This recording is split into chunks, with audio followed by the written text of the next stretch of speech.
Hi there. So as Dave said, we're always a little bit more personable right after lunch. We're also a little bit more excitable right after coffee, so you're catching us a good time. Just had coffee. So this talk is about Android application architecture. I'm Adam Powell. I'm on the Android framework team. I'm Yigit Boyar. I'm also in the Android framework team. So this is actually going to be a little bit of a special extended edition version of a talk that we gave earlier this year at Google I/O. And just like every good special edition, the original version isn't available on video. So here you are. So the important thing about application architecture is really you need to act early in your applications. As soon as you start writing code, you've made these decisions that are going to affect how your application is going to be developed from there forward. So those decisions stick with you. These really, really deeply influence your application. We're going to show you a few of the ways that this really affects how you might write your app as you move forward. It really makes it easier or harder to think about the problems that you're really setting to solve in your application. So you might be asking, OK, well, which patterns do I use? There's a lot of stuff out there. And you can really kind of get into a lot of alphabet soup as you start looking over all of the different prescriptive patterns that you can look into for writing. I'm super confused. Yeah, I mean, I've got all these things here. That's me, by the way. That is me. Just cartoonized. So this isn't a survey of libraries. That's not what we're here to talk about today. There really are a lot of great libraries out there, and you should really look into many of them and see what they can do for you. But I mean, the trends change quickly. The challenges you're going to face are really timeless. The properties of some of these devices that we're writing for have been the same properties from the first time any one of us held a smartphone. And really, lava flow happens over time. This is kind of this phenomenon where after your code goes through a number of refactorings, there isn't really kind of an overarching principle that ties it all together anymore. Someone new who comes to your code base may or may not understand what's going on as you start piling up all of these different pieces that really no longer fit together. The important takeaway from this is to architect for user experience. Really, nobody in your user base is going to care exactly what patterns you used to produce your application. They're going to care about the experience that they have while they've got it in their hand. All right, so let's look at some examples. Here's some videos. So here's an application. It's very simple. I'm posting a comment on a photo. I'm trying to type. All right, there you go, send, and I'm waiting. Why am I waiting? I have no idea. I'm just waiting. All right, it's sent. So what was the problem here? So what's happening was the user clicks on the send button. It goes to your controller, goes to your network. Network comes back whenever it wants to come back. And then you update your UI. Meanwhile, you block the user because you don't know what happened. Maybe the command will not go. What if we get rid of this? Introduce something you can call a model, which is your storage, which is where you keep your comments and everything. So then, when the user hits the send button, you keep it in your model, update the UI, then tell the network that this has been added, and you can, when the network comes back, you can update the UI. So let's get the same example, this time with the fix, how it looks. So I come here, I type my comment, the same comment, so you make sure it's the same use case. I send it. I instantly see the comment. It's a little bit gray, but I see it there. When the network request finally comes back, it turns black. User has a clue. You can design it better. I couldn't, but that's the idea. You give the feedback instantly. Your designers are wonderful. Make sure that you appreciate them. Yeah. I told you, why did you give me a design job? OK, let's look at one more demo. OK, here's the same puppy. So I keep commenting. I really like it. I keep commenting. And I hit send. OK, you're going to see that it's grayed out. I see the response instantly. That's great. It turns black. That's great. I go back to that page again. It's empty. Like I was here literally 2 seconds ago. I came back to the page, and it's not there. Like this is bad. This is inconsistent. I feel like something got lost. So what was happening here? So the view controller, as we said before, told the model told the network, it came back, we updated the UI. Great. But the problem is, the model didn't have anything, right? It only is still fed by the network. What if instead you kept a persistent model? So is that your data stays on your client. There's something that you can always access unless the phone crashes, which you cannot do anything in that case. Instead, we have some application logic that's responsible to synchronize the network and your persistent model. It's really important to look at this problem as a synchronization problem rather than making API calls. That simplifies it a lot. So this application logic syncs with the network, fetches whatever you want to fetch, updates the model, then just notifies anyone. Okay, I'm done. I made some changes. Hey guys, if anyone wants to know about it, here they are. And then your view controller goes and fetches the data and updates the view. Let's say the user clicked on the send button. The view controller tells the application logic, I have this comment, please send it. The logic instantly updates the disk. That's the first thing you have to do. You update the local storage and tell, hey, like I updated this comment, I added this comment. And also calls the network. Now there's two things going on right now. While you're making the network query, the view controller gets notified, okay, I have a new comment to fetch, goes to model, updates the UI. When the network finally returns, the application logic updates the model again and says, okay, I sync the comment to server. If anybody is interested, like do something. And then the view controller goes, updates the view again. So I have, like, everybody has like very simple duties and they are decoupled. So how it looks when we implement it properly. I come here, is instantly, because it's coming from the local storage, like it cannot be slow. Unless something is going really bad on your device, which sometimes happens. All right, so one more example. So, okay, it's running. So I'm so excited that I keep sending comments, but I'm only seeing the first comment I sent. Like something is, oh, okay, they just showed up. Like, What happened there? I don't know what happened there. I now figure out what happened there. So this was my background because I had this great pool on the background that processes all these things one by one so that I don't create too many threads. So when I loaded the activity to, like, a fetch bitmap job came for the photo and another one to load the comments from the disk. So I had two executors, they started running. Meanwhile, this user started spamming my application with all these new comments. I finished reading the comments, the other one came, we put the comment in the disk, and now we are trying to send it to server. Meanwhile, the network is really bad, so the fetch bitmap job is still running. The view controller got the notification about the new comment and wanted to refresh itself, but the QR is full, like I'm using, and then the job cannot run. So the UI is not updating because I'm trying to fetch a bitmap. Like, this is bad, that means the priorities are not good. But it's very hard to know, right? You don't know how long the job will take. You cannot estimate it all the time.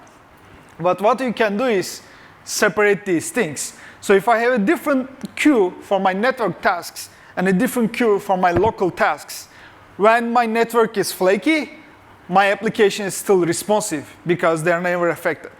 So if we run the same jobs that we run the previous scenario, as you can see now, they're going into different threads. And the local test queue just keeps running because disk is fine. Because we couldn't fetch the bitmap, we couldn't update we couldn't send the command to server, but who cares? User is still seeing it. And if we make that change as well, see just everything is sending. And as it gets time to run the server jobs, you're seeing that like they're starting to turn black from top one by one. They will eventually be synced. Okay, so one of the feedbacks we got after the I/O is like, okay, but how does the activity get notified? So activity is a very, very simple state machine in this scenario. When it is created, you set up your UI. That's all you do. When you start, you register for the events you want to know about, and you load your data. This is how it ensures that between restarts or whatever, if there's some events you missed, you will never miss them because on start, you register and you refresh your data. And when an event comes, just refresh your data. It's like the same thing over and over. On stop, don't refresh your data. You just unregister from events. So your life cycle is very, very simple. Like this happens, I do this. This happens, I do this. This makes it easier to test, much more stable, much more easier to understand. Okay, back to you, Adam. All right. So the key takeaway from all the demo that we just saw there was really you need to design for offline. Always assume that the network is not your friend. It's going to be slow. And if you want to deliver a good user experience, you really can't just blame the network for why something isn't popping in quickly. The table stakes have really been raised on this when it comes to mobile. So to solve this, back your UI with a local model and use your other application logic to sync the model in the server, rather than doing this as live API calls. It can be really tempting to try to optimize for the case where you want data freshness above all else, where you really don't want to show anything to the user unless you're really, really sure about it. But this is one of those things where if you assume success versus assuming failure, then what types of claims are you really making about your software when you assume failure in the common case? I mean, your software is going to work, right? Your server is going to come back with the answer that you expected, right? So optimize for those cases, predict it, show it to the user early. By the way, I just learned yesterday there's a fancy new name called optimistic rendering. So I feel like know what is called optimistic rendering. Yeah, and I mean, this is something that you see this principle at work in a lot of other areas of software development as well. Games is one really prominent example. Where a lot of network latency compensation systems in multiplayer games are based on this principle. They predict based on what happened in the previous known state from the network. So you can use these same ideas in your own apps. So make sure that these things don't necessarily depend on each other unless it's in a very loose fashion. Use events and callbacks and such when needed to notify other parts of your system about state that's changed. So everybody always asks us about dependency injection as well. Is it good? Is it bad? What should I use? What library should I use? Well, I mean, use it if it helps. I mean, everything has a cost. So know the side effects of what it is that you're doing and what it is that you're including. It's very, very easy to include a new dependency in your application. And it's not always easy to see what the costs of that are going to be at runtime, especially when you're just bench testing at your desk. Everything is in the optimal case when you're sitting there at your desk. So avoid reflection for better performance as well. Many dependency injection frameworks have a heavy runtime component versus a compile time component. Some systems like Dagger 2 do this at compile time, and it ends up being much more optimal for your application. So take a look into these and see what the trade-offs are. When it comes to networking, so we talked about other things that we can do. Always assume the network is going to be slow, janky. Always assume that you've got your phone in the middle of a conference with crowded Wi-Fi and completely slammed cell towers. That's basically your case that you want to optimize for here, because this is when people are going to notice that your application is broken when it falls over. So your API design at the network layer can actually affect this as well. So design your backend for your client, not the other way around. And this is one of those things that sounds really obvious when you get up here and say it. But as you start building server backends for these things, you start exposing pieces that you may need, so on and so forth. And really, you start building it up as a series of layers. So you have the very low-level components that provide your data, such as the network. And then you have the higher-level components that provide the presentation. And it's very tempting to not have the higher levels inform the design of the lower levels. But you can get a lot of wins by doing this. Also, process as much as you can on the server side to begin with. You have these big, beefy servers in the cloud that can do a lot of work for you. Don't offload stuff to the client that you don't have to. More specifically, pass metadata to the client. This is something that can really, really improve your user experience. If you have a large blob of data, such as a big photo that you're going to pull down as part of syncing some sort of social app, for example, what do you know about this image at the time that you've made this request and gotten this response back? Well, not a whole lot. So what are you going to show while that loads, while you actually go fetch that image? A better case would be to pass on along a little bit more metadata. Give your application some hints that it needs to succeed. In this case, we're passing the width and height of this image in advance before we go fetch the image itself. This allows us to perfectly size a placeholder in our UI so that you don't have your UI jumping back and forth as the user scrolls through or attempts to move back and forth. We've also passed along some palette information here just to be able to give our UI a little bit more of a splash of color that keeps the flavor of the image before we actually have the real bit. Battery and data. This is another concern that you've got whenever you're talking to the network as well, especially when you're doing any sort of background syncing. Batch your requests as much as possible. Now, we've provided a lot of other tools in recent versions of Android to help you do this effectively.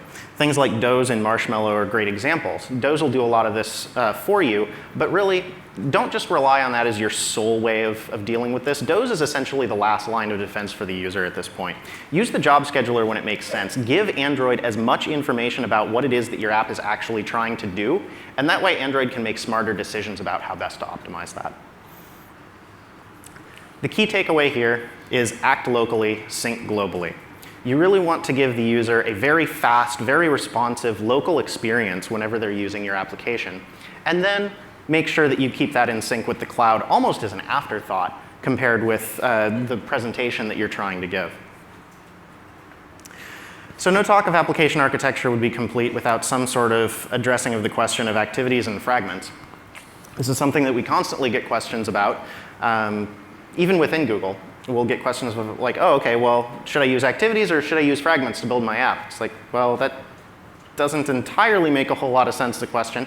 Fragments are really just encapsulated parts of an activity. So when you build up your application, when your activity starts getting too big and you need to start breaking it up so you can still think about it effectively, it's a great time to break it down into some fragments. Or if you start by building single fragments that sort of compose together a little bit more than that so that you keep your concerns separated, that can help keep things a little bit more straight in your head so that you don't end up with these giant activity god classes. Fragments and views is another one that we get a lot. Now, this is something that we talk about quite a bit on the framework team in terms of like one of the almost regrets of the Fragment API at this point is that you've got this handy little tag that you can just stick in your layout that says fragment and says, go ahead and instantiate a fragment and stick it right here in my layout when I inflate it. And this thing is really, really convenient. It makes for great code examples and demos because you can do things like have a layout that sticks two fragments side by side and then you rotate the device and it sticks them stacked on top of one another and you say, hey, look at this great decoupled system that I've got. It makes for a fantastic demo. But realistically, this makes people think of fragments as being view constructs themselves. And really, they kind of aren't. So they live in these very different worlds. So views are really the nuts and bolts of your UIs that you're building, whereas activities and fragments are the lifecycle constructs that basically provide the plug-in points of contact with the rest of the system that tells you what's going on. So many times, you're going to want to use both to keep these responsibilities clear. Just as Yigit mentioned earlier, you're going to want to use the signals that you get from your activity and in conjunction with that through your fragments as well, if you're using those, to basically inform when you should register, unregister for events, so on and so forth. But the views should really kind of be their own encapsulated pieces separate from that are controlled by these other constructs. OK, so moving along to another topic of contention often, memory. So this is something that we talk about a lot. If you've watched any of Colt's talks on the Android performance practices, you've seen some of these. Avoid allocating objects in hot code paths. Putting pressure on the GC is not so great. Art is a lot better at this these days than Android used to be at all of this. But there's still a lot of those devices out in the wild. And if you watch this in a few sensitive code paths, then you're going to end up with a little bit of a smoother experience. So you can pool and reuse some objects when you measure a problem. That last part is really the key. When you measure a problem, make sure that you're measuring these things before you go and contort the internals of your system. And these are the sorts of things where some things you can make some decisions early that will help you move into these optimizations should you need them. And some things, it really doesn't matter. So write the code the way that it's clearer first and then optimize later.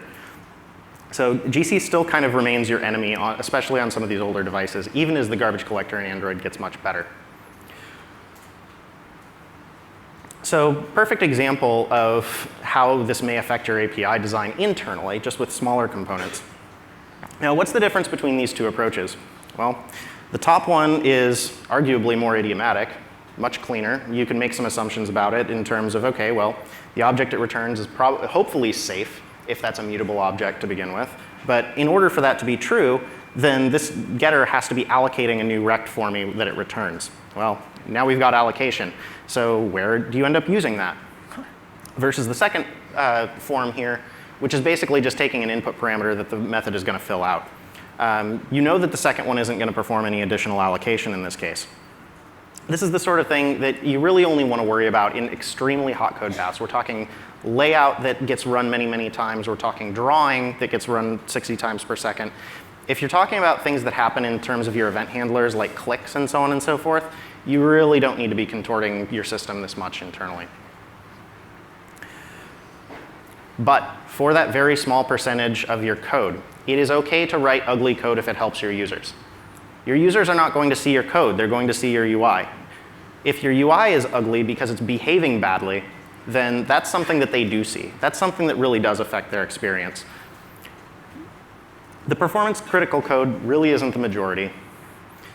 And well, all compiled code looks ugly eventually anyways. So with that, we're going to move over to another demo that kind of brings a bunch of these ideas together. OK, yeah. So after the I/O talk, one of the feedbacks we received was, OK, you talk these things, but show me some code. It's not that clear. So this time we wrote a sample application. Keep in mind this is a sample application. And the main focus here is how do you look at this problem more of a synchronization problem? How do you design an application to work offline? And we are going to release the source code. I'm just waiting for some approvals. So here's my application. Oh, I just lost my Chrome. All right, let's come here. So it's a real app. Like there is a Rails server running on my computer just for the purpose of the demo. And the application is just a list of posts. Say hello, everybody, I can say. Or I could say everybody. OK. So how does this work? So let's do something dangerous. And just, it's not that dangerous. I will do more dangerous things later. OK, so I just disabled the network. And I send one more. So right now, like, please forgive my UI. But so there's an upload cloud on the right bottom of text that tells the user, this is not the same as the other ones. It's almost going to be sent. It's not there yet. So if I actually look at my Rails server, and my application, when the network recovers, it will eventually post it, and it's going to update the UI. Now, some other examples we saw in the previous time. Actually, we can crash the server too. So now the server is not running anymore. And so for this demo, I have a like very simple backoff time, but it will just try back off. I mean, it does cry these are too. my application. Yeah, it does cry too. These are my application logs here. It's actually keep trying to post it because there is network. It's just the server is crashing. And now when I finally bring the server up, oops, not like that, not like that. OK. So, I mean, it started backing off for it will eventually send the command to the server. That is that it keeps retrying, and yes, it did send. So let's go one more case where we do crash the server again. OK, one more command. This is the same. Oh, wait, it didn't crash. Oh, sorry, I crashed the logger. Look. All right, so we crashed the server this time. See, the application works. Hello. You wrote a server that doesn't even crash right. Come on. Yeah, it should crash. All right, it should crash for the purpose of the demo. I hope your servers won't crash. So I said one more comment, and then I simply go out. Sorry, my emulator may crash, though. It's been having some problems. OK, I did go out. And I am going to kill that application. I come back. Oops. OK, so the comment is still there. It couldn't update the feed, but the comment is waiting for me there. And I will just run the server. It's going to eventually synchronize. So this idea, the application doesn't care about when the comment goes. It's sitting in the disk, waiting to be uploaded. There's some other job that's taking care of the upload, but it will eventually go to server, unless I have a bug, of course. So how do we take care of these things? The way it works is we have this feed activity. But by the way, again, like this is a demo application. I'm trying to focus on certain things. There might be other problems with this demo application. The important takeaway is the thing we are focusing here. So this application, when you call send post, it simply tells the feed controller to send the post.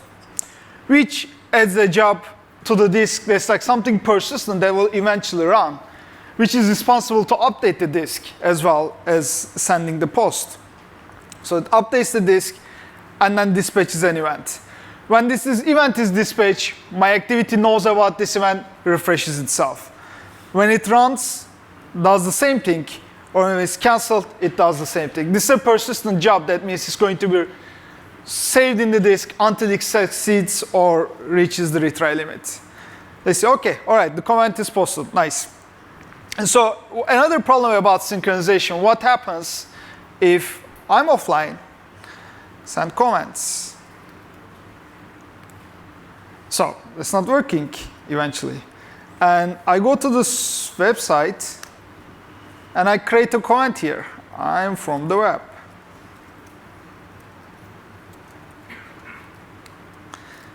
Right, this way. So now these two states are inconsistent, right? My client doesn't know about the new one. I have a comment locally. So if I enable my network, by the way, normally when the network comes back, you would refresh your feed. But I'm not doing it for the purpose of the demo. So when the network comes back, it's going to send the post instantly. And so it's out of sync, but when you eventually refresh, it's going to add the new one to the correct order.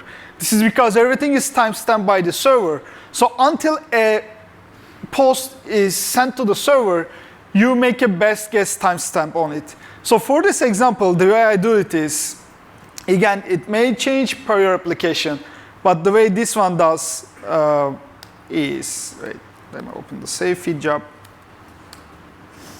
Okay.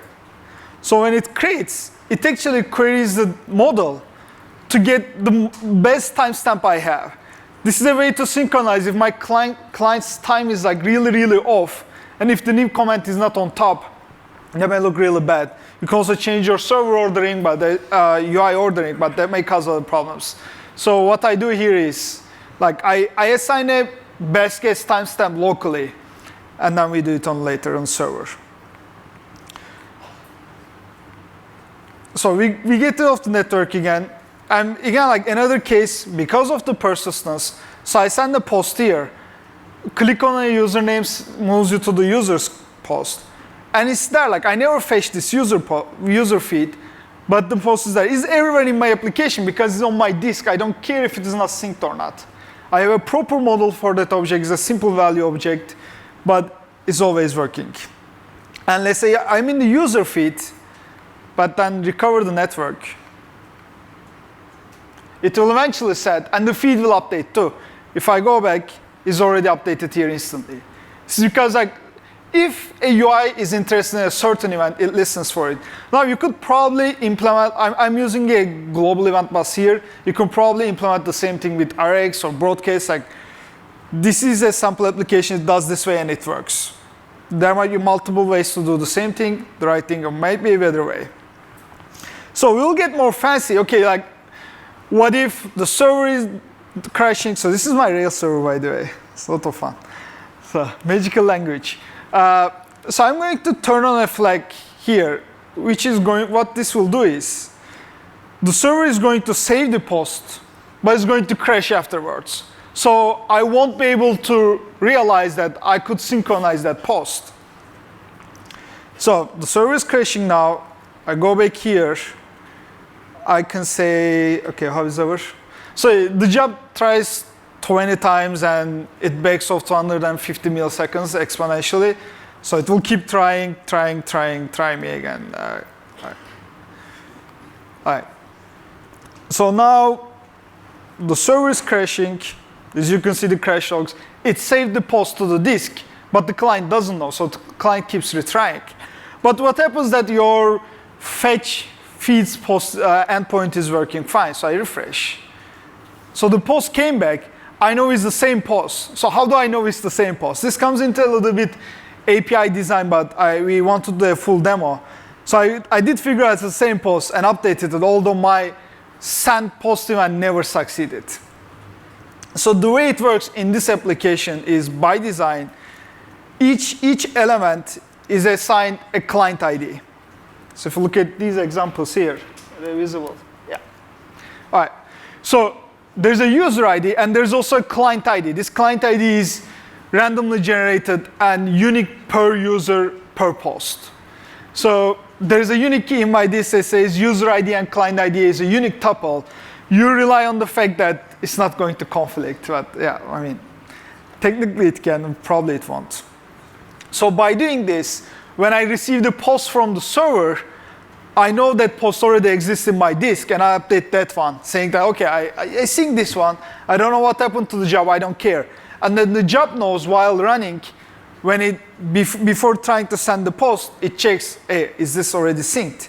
So here, like if you can see the code here, it just loads it, and if it's already synchronized, doesn't do anything. Oh, like, hey, this has been updated, good news, everything is working fine. So one more thing. Okay. So the most idea here is that like this works because we look at the problem as two separate problems. One of them is only responsible, take the user interaction, process the model locally. And the other one is responsible to synchronize with the server, however it does. It's not trivial. You're writing a bunch of additional code to say you have these like local client IDs, you handle conflicts, but it works. So let's look at one more demo here. This time, I will shut down the server. Okay, so I'm again that excited kit. I keep sending all these messages. Of course, they're not going to go. If I look at here, they are there, they're not going. When I recover the server, now the first job is backing off. It will eventually finish. Meanwhile, I can send more. As you can see, they are going up one by one in the correct order. Oh, my scroll position lost. This works because these jobs are running through the same queue per post. So I know that whoever came first will be handled first. So we guarantee that they're in order. We cannot guarantee their timestamps because that's technically not possible unless you want to rely on what your client timestamp is. But we guarantee their order. Again, this is all independent of the UI. It doesn't care at all. The only thing it knows is how do I load this from the disk and how do I send these comments to my application logic. One more example I want to go through this code. So one of the problems with this event-driven architecture is, since all these events happening, how do I synchronize? Like, what if I miss an event, or what if the timestamps don't match? Again, for this demo application, the way this one works is every single event that is important comes with a timestamp. So for example, for fetching the feed event, timestamp is the timestamp of the oldest post. So that if someone is going to load those once, it makes sure it includes that timestamp in the query, so it loads things afterwards that. So every time the feed activity receives an event, let's say on event thread, it checks if it is for my user. If it is for my user, just calls the refresh with the oldest one. And then that refresh method, while querying the model, it uses that timestamp. Or if there's no timestamp, it uses the top one because you don't want to keep refetching things. Yeah, that is mostly. Let me see if I miss anything. Yeah. Okay, I think, so we are going to publish this code, both the server side and the client side, to GitHub as soon as, I need to add some clarification here and there. But, and you can play with it. We'll be happy to get pull requests or whatever if you think something could be done better. And it's nice to share and like, just move on from there. All right, so that's it. It's time for some questions. All right.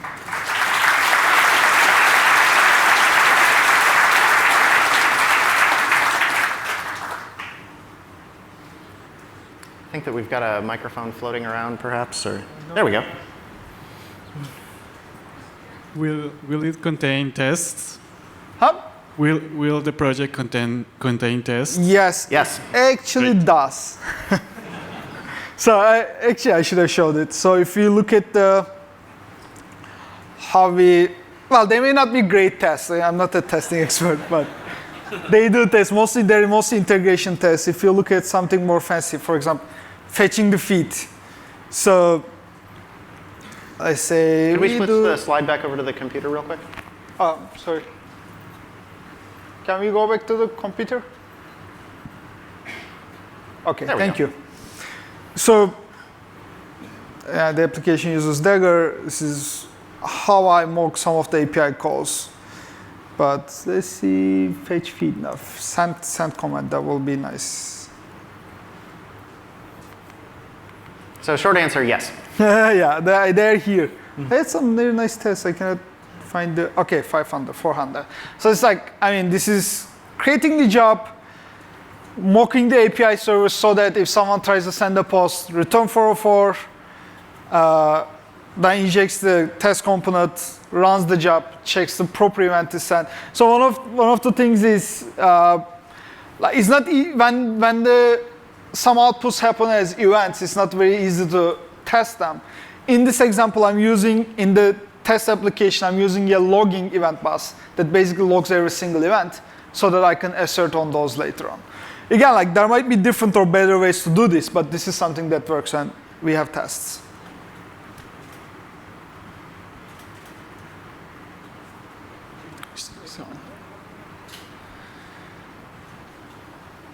Hi.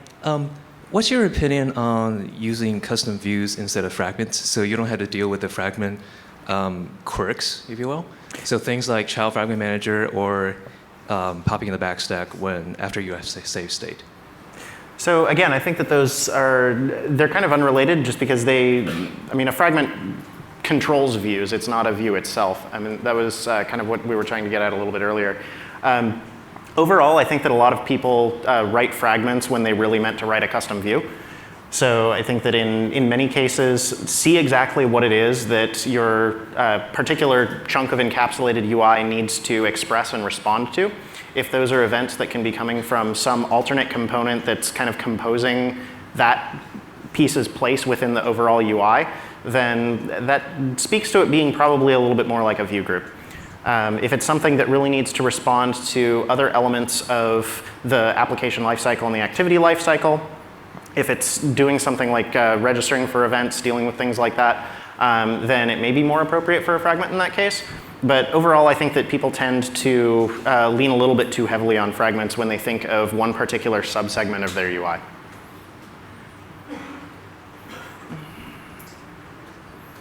Hi.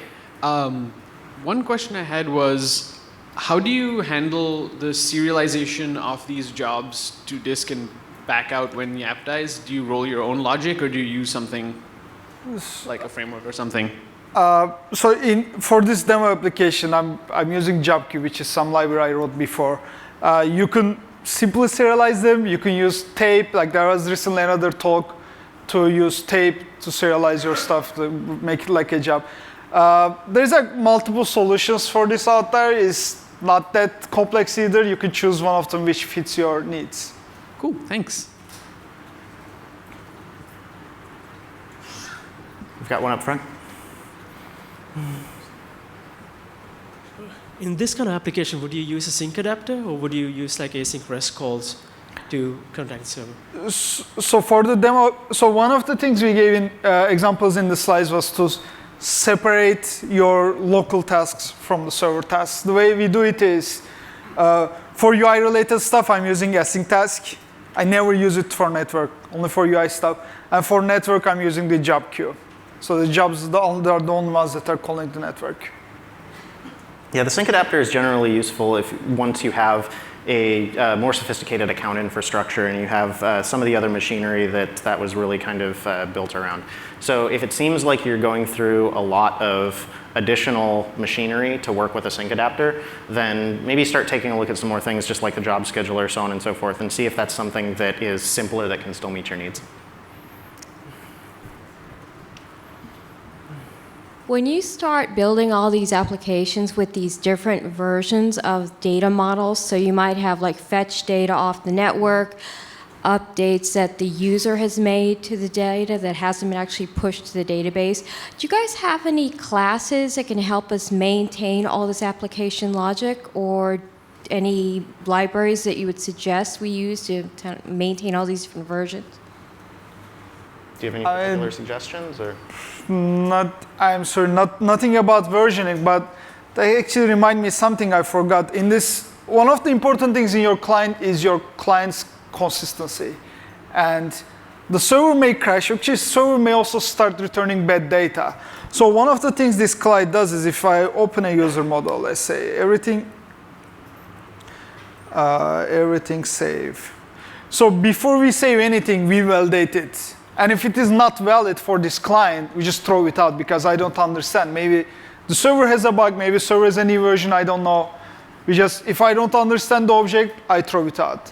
This makes it easier for the rest of the application to okay, if the object is there, it's properly filled. So to the point of dealing with specific data inconsistencies, especially across upgrades, different server versions, so on and so forth, what we found when working with a lot of teams, both within Google and external to Google, is that many times the actual pieces of business logic that make an app interesting tend to differ so much between applications that we've had a lot of difficulty finding a one-size-fits-all solution to just offer as like a prescription of, hey, everyone go use this for dealing with this particular problem space.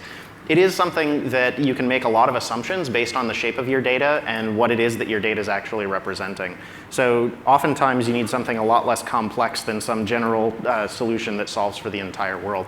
But if you've got some ideas, please track some of us down in the halls here, and we'd love to hear about them.